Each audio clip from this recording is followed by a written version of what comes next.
വെള്ളിയാഴ്ച ദിവസം. ശ്രദ്ധിച്ചു കേട്ടോ, ഇത് പുരുഷന്മാർക്ക് മാത്രമല്ല ഉമ്മമാർക്കും.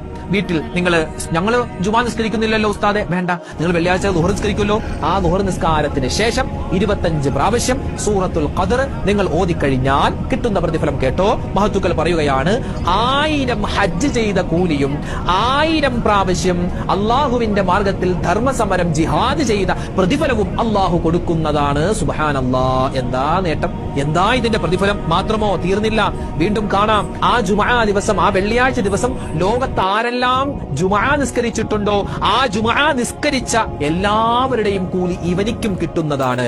ഇനിയോ അവൻ മരിച്ചു കഴിഞ്ഞാൽ ഖബറിൽ നിന്നും എഴുന്നേൽക്കുന്ന സമയം ഈ സൂറത്ത് ഓതിക്കൊണ്ട് അവൻ എഴുന്നേൽക്കും. മഹാനായ ഇസ്രാഫീൽ എന്ന മലക്ക് സൂറെന്ന കാഹളത്തിൽ ഊതി മരണപ്പെട്ട എല്ലാവരും ഖബറിൽ നിന്നും പുറത്തേക്ക് മഹ്ശറയിലേക്ക് വരുമ്പോ ഇയാള് സൂറത്തുൽ ഖദർ ഇങ്ങനെ ഓതിക്കൊണ്ടായിരിക്കും അയാൾ മഹ്ശറയിലേക്ക് വിചാരണയ്ക്ക് വേണ്ടി പോവുക എന്ന് നമുക്ക് ഇതിന്റെ തഫ്സീറിൽ കാണാം.